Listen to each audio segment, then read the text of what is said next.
नमस्कार, मी सोहन जयस्वाल. सोलापूर वाहिनीला आपलं स्वागत आहे. आपण पाहतात सोलापूर वाहिनीच्या सामर्थ्य संवादाचे आणि आता आपण पाहणार आहोत की सोलापूर वाहिनीच्या टॉप 10 हेडलाईन्स. आराम हराम है. शरद पवार डॉक्टरांचा सल्ला धुडकावत पुन्हा मैदानात 3 दिवसाचा कार्यक्रम जाहीर. रात्री नशेत असतात ते. राहुल गांधींच्या भारत जोडो यात्रेवर गंभीर आरोप करत राधिका खरेंचा राजीनामा. खबरदार, मतदान करतानाचे फोटो अथवा व्हिडिओ व्हायरल कराल तर गुन्हा दाखल होणार. जिल्हाधिकारी कुमार आशीर्वाद यांचे वक्तव्य. सलमान खानच्या मेहुणेचा सिनेमा बॉक्स ऑफिसवर आपटला. 7 दिवसात बॉक्स ऑफिसला केले अलविदा. सोलापुरात पोलिसांचा दणका. लोकसभा मतदानाच्या तोंडावर राजकीय नेत्यासह 32 जण हतपार.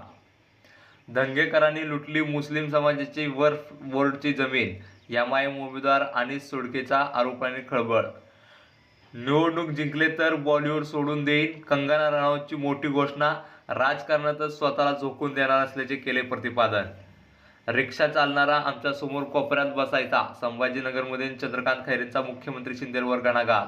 वाढता तापमानात मताचा टक्का वाढवण्याचे आव्हान. भाजपची प्रतिष्ठा तर काँग्रेसच्या अस्तित्वाची लढाई. परिणिती शिंदेंच्या प्रचारासाठी मराठा समाजाच्या समन्वयकांनी 20 लाख रुपये घेतले. शिवसेना जिल्हा प्रमुखांचा गंभीर आरोप.